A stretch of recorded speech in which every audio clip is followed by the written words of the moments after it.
देखिए, बाबरी मस्जिद की नींव रखने के ठीक 2 दिन बाद हम कोलकाता गए। वहां पर परेड ग्राउंड में एक साथ 5 लाख गीता पाठ का पाठ भी किया और इसलिए हम गए कि हमारा जाना बहुत आवश्यक था। हम किसी भी धार्मिक परंपरा मानने वाले लोगों के खिलाफ नहीं हैं। उन्हें अपनी पूजा पाठ करने का पूर्ण स्वतंत्र अधिकार है। 1947 में भारत की आज़ादी के बाद तो संविधान के तहत कोई भी अपनी देवी देवताओं का, किसी भी मजहब का व्यक्ति अपने देवी देवताओं का स्थान बना सकता, लेकिन विदेशी आक्रांता के नाम पर, बाबर के नाम पर यदि देश में कोई भी स्थान बनाया जाए तो ये इस देश का दुर्भाग्य है। और निश्चित रूप से हम ये बात कह सकते हैं कि फिर से हिंदू 1992 दोहराने के लिए तैयार रहेगा। कहीं ना कहीं निश्चित रूप से विदेशी आक्रांताओं के नाम पर ये धार्मिक उन्माद फैलाने की तैयारी है। और हमें इस बात का दुर्भाग्य भी है कि राम मंदिर जब बना था तो बहुत लोगों ने कमेंट किया था कि वहां अस्पताल बनाया जाना चाहिए। अब बाबरी मस्जिद की जब बात आई है तो उन लोगों के मुंह में कैंसर हो गया। देखिए, राम आस्था का विषय है, राजनीतिक एजेंडे का विषय नहीं है। इस प्रकार की बातें फैला करके सिर्फ उन्माद फैलाया जा रहा है। राम पर श्रद्धा है तो आपको पूजा करनी चाहिए, नहीं है तो मुंह बंद रखना चाहिए। हम जैसे किसी भी मजहब के खिलाफ नहीं बोलते। हम भी भारत के लोगों को यही सलाह देंगे, देश का भला चाहते हो तो किसी भी मजहब संप्रदाय के खिलाफ ना बोलें। हम इस देश में हिंदू मुसलमान, हम इस देश में अंगड़ा पिछड़ा, हम इस देश में जातिवाद नहीं चाहते, हम इस देश में राष्ट्रवाद चाहते। उन्होंने बाबरी की नींव रखी, हम गए, क्योंकि बाबरी बनेगी तो बाबा आएगा। देखिए, हम किसी भी विषय पे, किसी भी राजनेता पर टिप्पणियां देते नहीं हैं। अब तक हम बहुत पवित्र हैं। राजनीति और राजनीतिज्ञता पर हम कभी टिप्पणियां देते हैं। सनातन हिंदू एकता पदयात्रा देश की सनातन संस्कृति को एकजुट करने के लिए, देश की सनातनियों को एकजुट करने के लिए हमने 150 किलोमीटर की 3 राज्यों की पदयात्रा की, जो 7 नवंबर से 16 नवंबर तक थी। 6 जिलों में यह पदयात्रा गई। दिल्ली, हरियाणा और उत्तर प्रदेश की 3 राज्यों की सीमाओं को पार किया। लगभग 5 करोड़ की आबादी के बीच से यह पदयात्रा निकली। लगभग 48 जगह पर चौपालें लगाई, 28 जगह सामाजिक समरसता के भोज किए।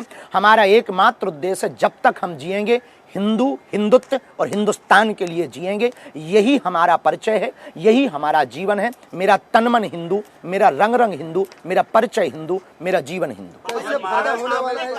देखिए, देश में हिंदुत्व कहीं ना कहीं सनातनी संस्कृति को मानने वाले लोग सोए हैं। उनको बल तो मिलेगा, उनका डर तो कम होगा। अब फायदा मिलेगा नहीं मिलेगा ये नहीं हम कह सकते, पर कहीं ना कहीं आजादी के समय जैसे कारतूस, चर्बी वाले कारतूस एक कारण बने थे आजादी की मांग के लिए, कहीं ना कहीं ये पदयात्रा भी भविष्य में हिंदू राष्ट्र के लिए एक कारण बनेगी और भविष्य में भारत हिंदू राष्ट्र होगा। देखिए, हम नहीं कह सकते, ये उनका निजी विचार है। अपने अपने विचारधारा के अनुसार किसी भी लाइन पर जाना उनकी स्वतंत्रता है और हम राजनेताओं पर बयान देते नहीं हैं। हमारा अध्यात्म बहुत बड़ा है, हमें इस पर ही बोलने का सौभाग्य है। तो आप इस पर कोई भी बात बोलेंगे तो हम बेझिझक बोलेंगे और बेबाक बोलेंगे। क्या मुंबई और महाराष्ट्र में पदयात्रा करेंगे? बिल्कुल करेंगे और हमारे विचार में बहुत है कि हम बहुत ही जल्दी यहाँ पर पदयात्रा करें और खासकर महाराष्ट्र में तो बहुत जरूरत है कई जगहों पर पदयात्रा। क्या कारण है? सिर्फ यही, धर्मांतरण, मतांतरण के हम बहुत खिलाफ हैं, लव जिहाद के हम बहुत खिलाफ हैं, लैंड जिहाद के हम बहुत खिलाफ हैं और ये गलत भी नहीं है, लीगल है और हमें लगता है कि इसके लिए प्रत्येक हिंदू को तैयार रहना है। गाजा और यूक्रेन का बहुत युद्ध चल रहा है, वहां से भी प्रदूषण बहुत हो रहा है। उनमें दम हो तो वो बंद करवाएं। जानबूझ के आपको लग रहा है आस्था का क्यों? बिल्कुल, ये उनकी सोची समझी साजिशें हैं। देश में उन्माद फैलाने के लिए, उत्पाद फैलाने के लिए कुछ लोग इस देश में ऐसे ही हैं जिनको ये कहीं ना कहीं ये पैरालाइसिस है। क्या मुंबई की जनता को लेकर सवाल है, क्या आपको लगता है कि मुंबई में हिंदुत्व खतरे में आया है?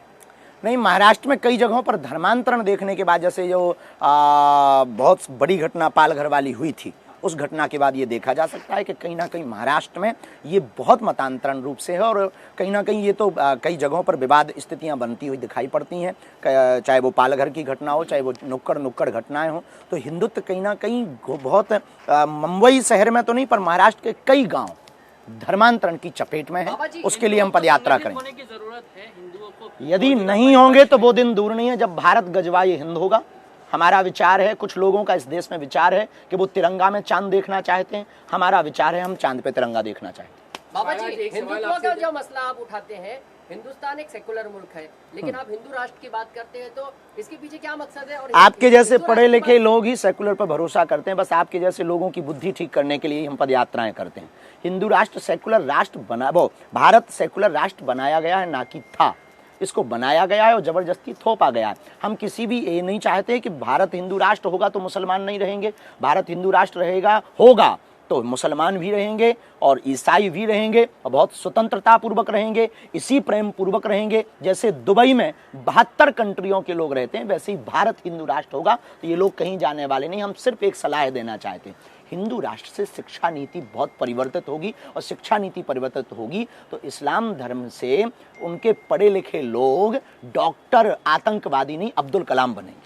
महाराज एक सवाल जो पूछना चाहूंगा आपसे कि बंगाल से लेकर के कश्मीर तक कई सारे जो नेता हैं वो हिंदू मुसलमान के खासतौर से हिंदुओं के खिलाफ एक साजिश की जो बात दिखाई दे रही है, एक सनातन के प्रचारक के तौर पर ऐसे नेताओं को आप सीधा कड़ा संदेश क्या देना चाहते हैं? हम यही देंगे कि यदि आप अभी नहीं समझे तो वो दिन दूर नहीं है जब तुम्हें मुंह तोड़ जवाब दिया जाएगा। और देश के प्रत्येक, ये केवल हमारी जिम्मेवारी नहीं है, केवल हमारी 100 करोड़ हिंदुओं की जिम्मेवारी है जो सनातन हिंदुत्व और राष्ट्र के खिलाफ है। इस देश में रहने वाले प्रत्येक व्यक्ति को मुंह तोड़ जवाब देना चाहिए, वरना घर में घुसे रहना चाहिए। आम आदमी पार्टी के सांसद हैं संजय सिंह, वो ये कहते हैं कि हराम में भी राम है।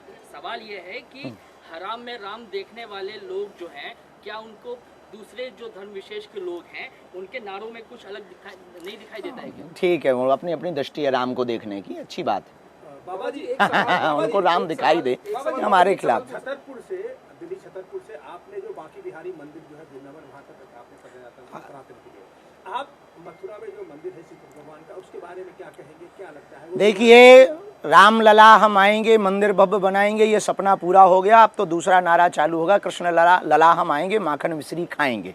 और इसके लिए हम बहुत ही जल्दी श्री कृष्ण जन्मभूमि के पास हनुमान चालीसा का पाठ करने जाएंगे। और ये पहली बार बोल रहे हैं, अब तक बताया नहीं, पर अब बता देते हैं आपको। बाबा जी एक सवाल पूछना चाहता हूँ, काफी जो नौजवान हैं वो आपको फॉलो करते हैं, आपको मानते हैं। यहाँ मुंबई में बीएमसी चुनाव है, आप सनातन धर्म और हिंदू की बात करते हैं, क्या कहना चाहेंगे जो आपके फॉलोवर हैं बीएमसी में, किस तरह से वोट देना चाहिए, क्या कहें?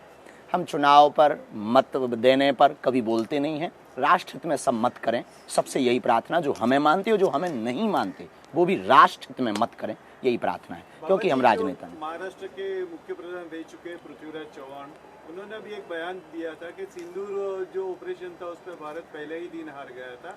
तो ऐसा नहीं लगता है कि इससे सैन्य का मनोबल टूटता है और जो ये खास भी जो परिस्थिति उसके फायदा लेने के? देखिए, देश की सेना के साथ खड़े रहना चाहिए किन्हीं भी परिस्थितियों। पहली बात तो ऐसा हुआ नहीं, पर हुआ भी तो देश के प्रत्येक व्यक्ति को सेना के साथ खड़ा होना चाहिए।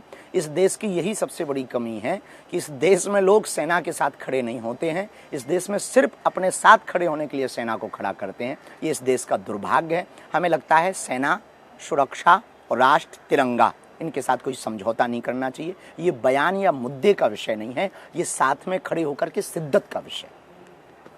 बाबा जी आप सबकी पर्ची निकालते हैं, मोदी जी जब तक है प्रधानमंत्री रहेंगे ऐसी चर्चा, लेकिन ये भी कहा जा रहा है कि महाराष्ट्र से अभी तक कोई प्रधानमंत्री नहीं बना है। देवेंद्र फडणवीस को जो है इस बार मौका मिल सकता है, ऐसी चर्चा है, लोगों की भावना है। आपको क्या लगता है, प्रधानमंत्री के तौर पर एक अच्छा काम करेंगे?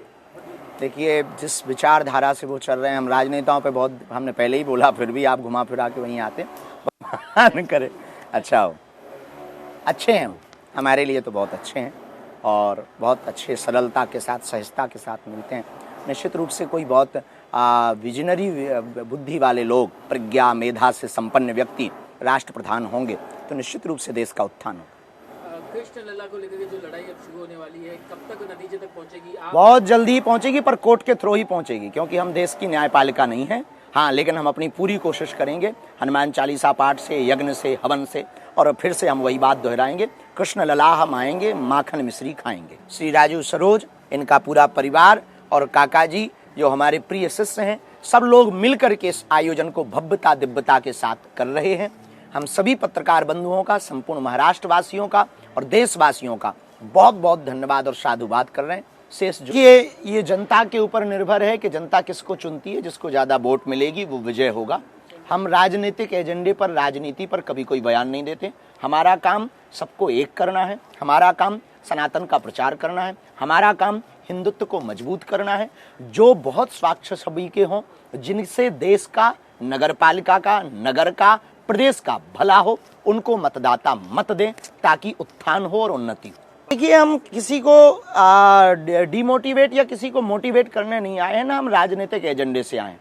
हमारा आना जाना लगा रहता, बागेश्वर बालाजी मठ भिवंडी में है, हम आते जाते रहते, अपनी वार्ता रखते रहते हैं। हम एक बात स्पष्ट कहें, देश का चुनाव जातिवाद, धर्मवाद से ऊपर उठकर राष्ट्रवाद पर होना चाहिए। देश के चुनाव में हिंदू, मुसलमान, सिख, ईसाई ये बात छोड़कर केवल और केवल राष्ट्र का भला हो, सनातन का उत्थान हो, सनातन में सब आ जाते हैं, सनातन का उत्थान हो और राष्ट्र का भला हो, इस पर यदि चुनाव हो तो हमें लगता है देश के लिए भी बेहतर होगा, मुंबई के लिए भी बेहतर होगा और निवासियों के